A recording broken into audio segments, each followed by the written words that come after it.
In the fall of 2019, one of the greatest evening shows ever created will be coming to an end. I hope you enjoy our story tonight, the history of Illuminations, Reflections of Earth.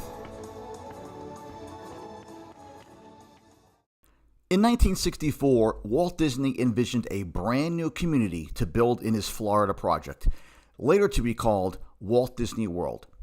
The experimental prototype community of tomorrow, Epcot, would be the centerpiece of the project. With Walt's death on December 15, 1966, his vision of Epcot also died.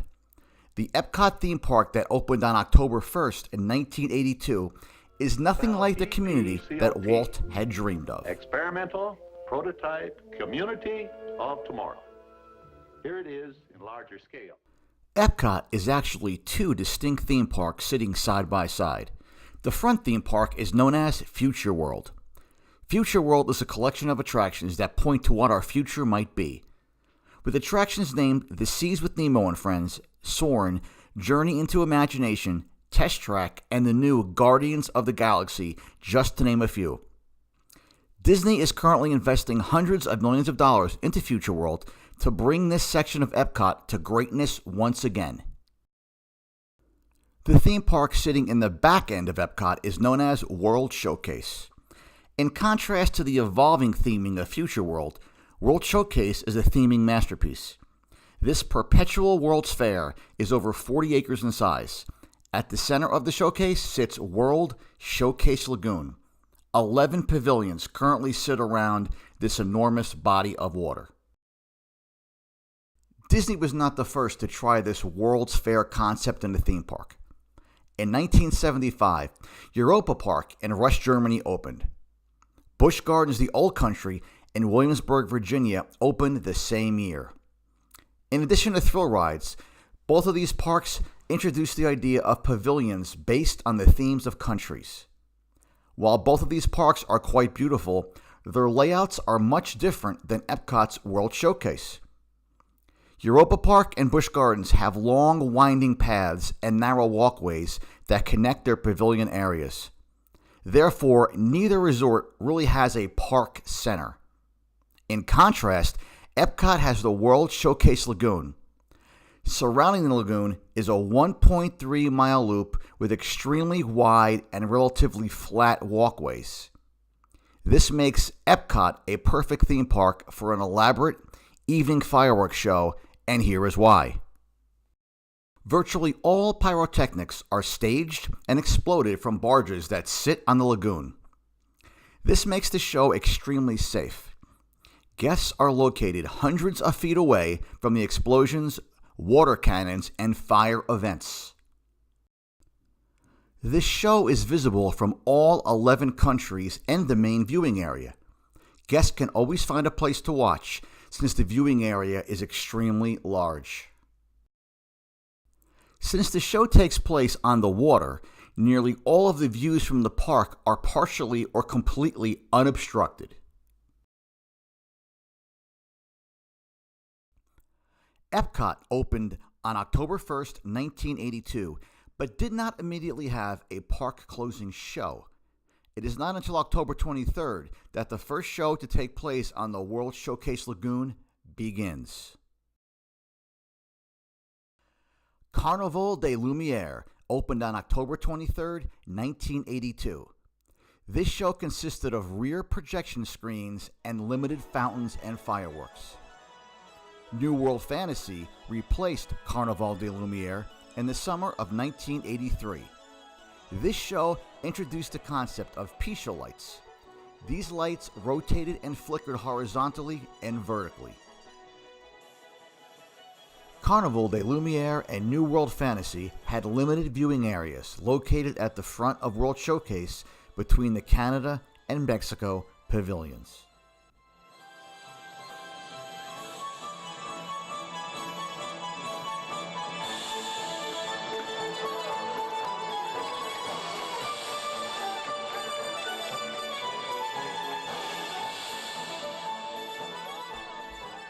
On June 9, 1984, Laserphonic Fantasy opened.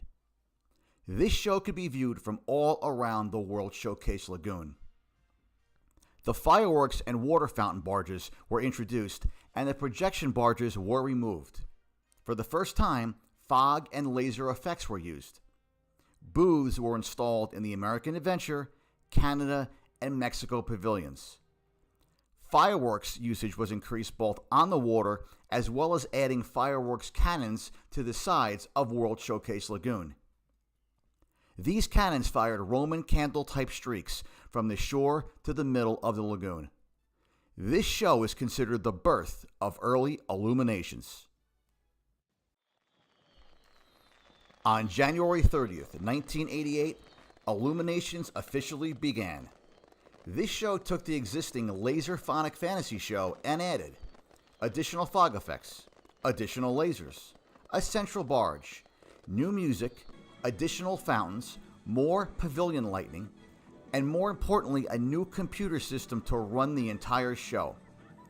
General Electric sponsored the show and installed GE lighting in the 9 pavilions that were opened at that time. The music played was classical arrangements by Don Dorsey, Steve Scaraja, and Bruce Healy. Abstract expedition around World Showcase. With the music as your passport, we'll discover sights and sounds from colorful ports of call. And to celebrate our journey, the countries will be united by the festive elements of water, fire, and light. And now, let your imagination be your guide, as Epcot Center proudly presents Illuminations.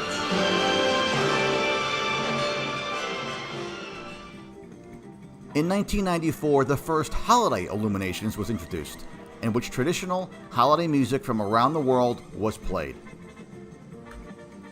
On October 3rd, 1996, Illuminations 25 was unveiled to celebrate the 25th anniversary of Walt Disney World. Together for a sparkling celebration of Walt Disney World's 25th anniversary, Illuminations 25.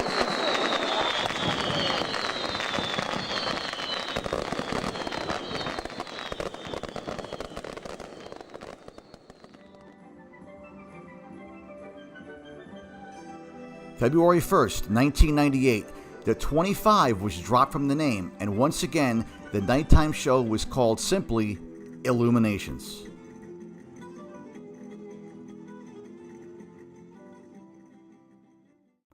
On September 22nd, 1999, Illuminations 2000, Reflections of Earth, was introduced.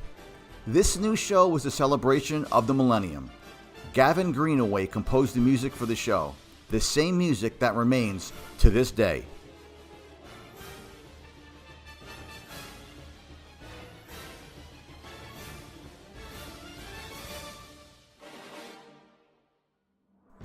On January 1st, 2001, the show was renamed Illuminations Reflections of Earth, the name it still bears today.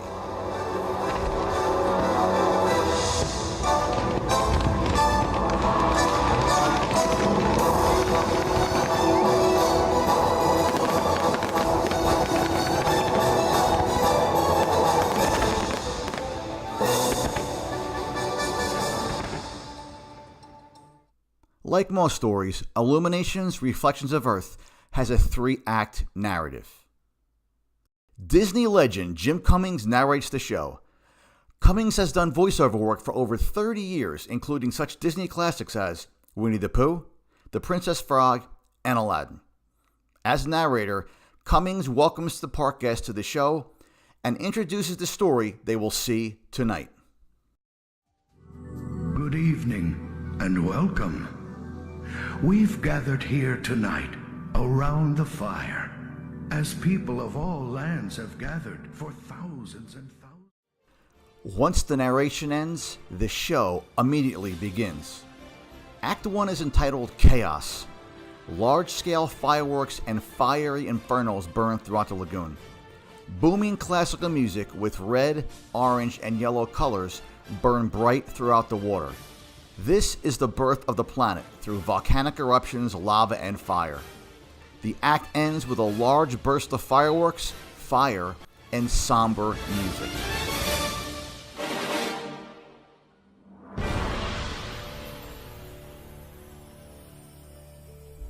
Act 2 is called Order.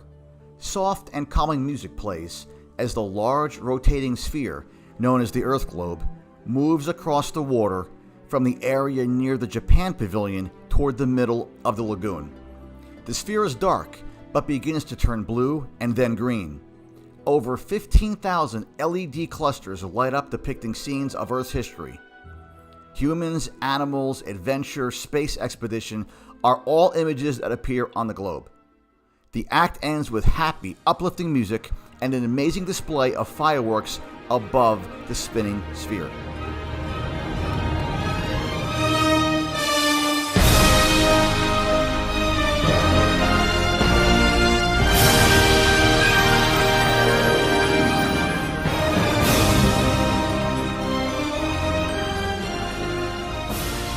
The final act is entitled Meaning.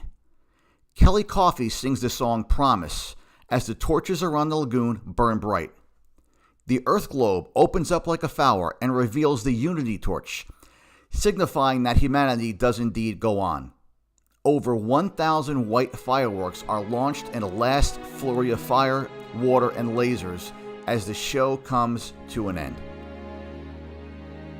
With the stillness of the night, there comes a time to understand.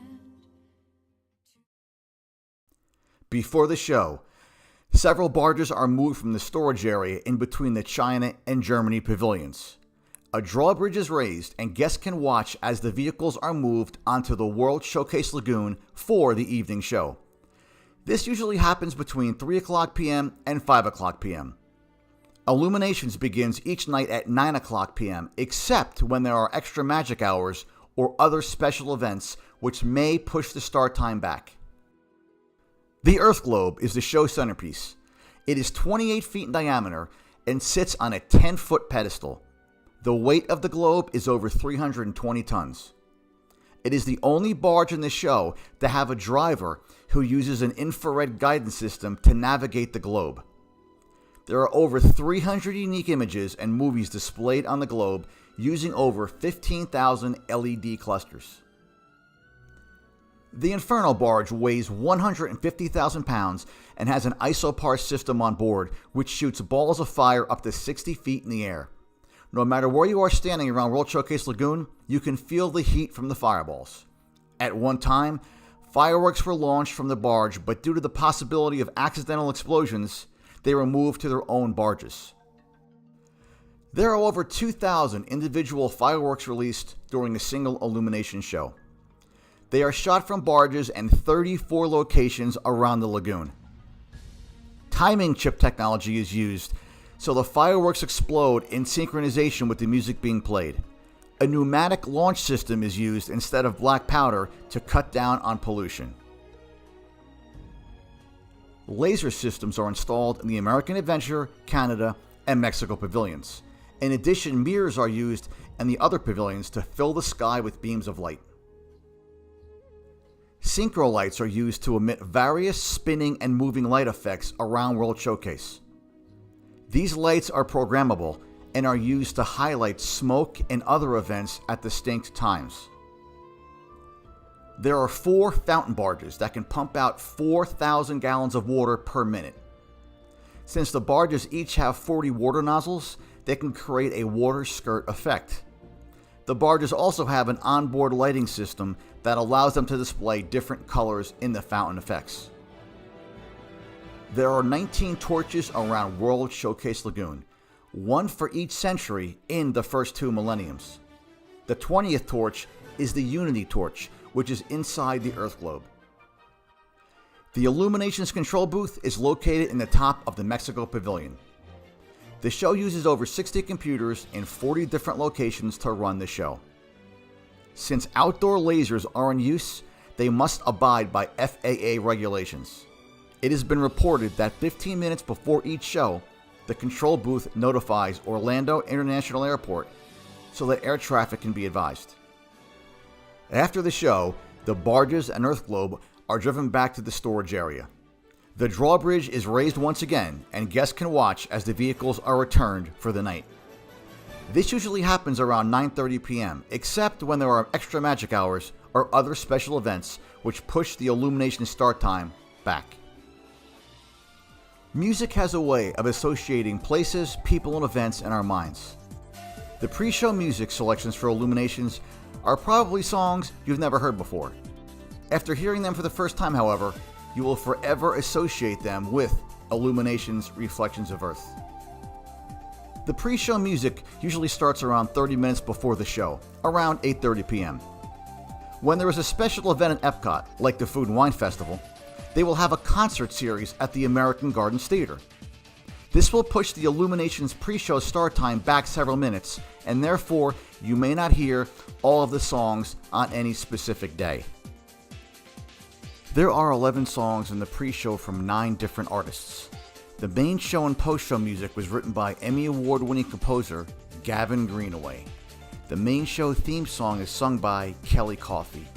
Here are excerpts of those songs in their show order.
Illuminations, Reflections of Earth was created by Don Dorsey and Gavin Greenaway.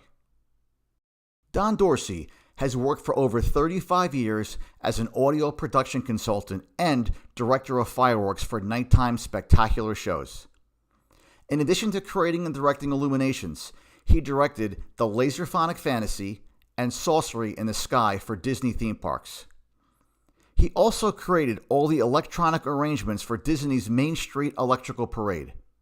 His arrangements and digital compositions have been heard on television, radio, recordings, industrial shows, halftime shows, and spectacular events all around the world.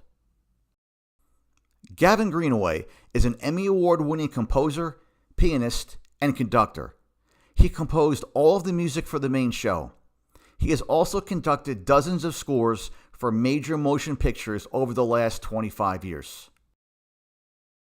Illuminations won 11 consecutive Golden Ticket Awards for being the best outdoor production in the world. Awards were won from 2005 through 2015. The main theme music for the show won Gavin Greenaway an Emmy Award in 2000 for the news and documentary category.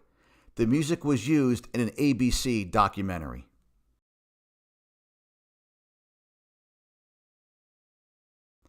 Illuminations Reflections of Earth has had only 2 sponsors. General Electric sponsored the show from 1999 to 2003, and Siemens sponsored the show from 2005 to 2017. The show currently has no sponsor. Fireworks barges are named based on the country in which they are positioned around World Showcase.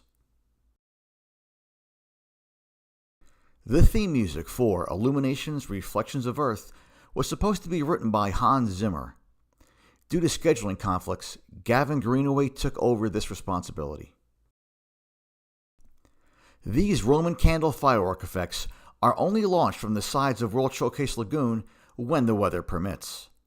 High winds may cancel the launch of these rockets due to safety concerns.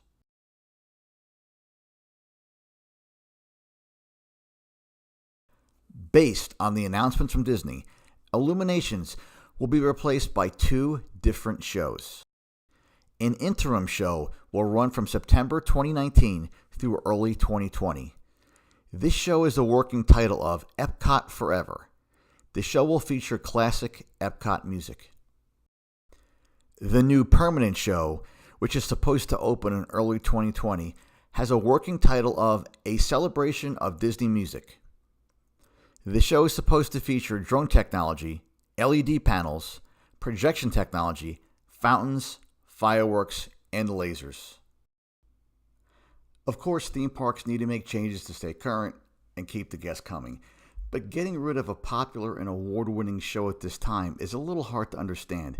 I mean, there are so many issues right now with Future World, so many things to be addressed there. Why would you focus your attention on pulling out a show that is currently doing great and still has guests coming to the park to see it? I just don't understand that. So in 1997, Disney Imagineer Marty Sklar made the famous comment that Disneyland and of course Disney World is not a museum. Okay, we get it, but I hope they don't make changes to things just for the sake of making changes. So I hope that there's a reason behind it, maybe a cost reason or something else, but just to make a change for the sake of a change makes no sense. I also hope that a lot of the elements of Illuminations, especially the music, will survive and remain for the new shows. Thank you very much for watching The History of Illuminations, Reflections of Earth.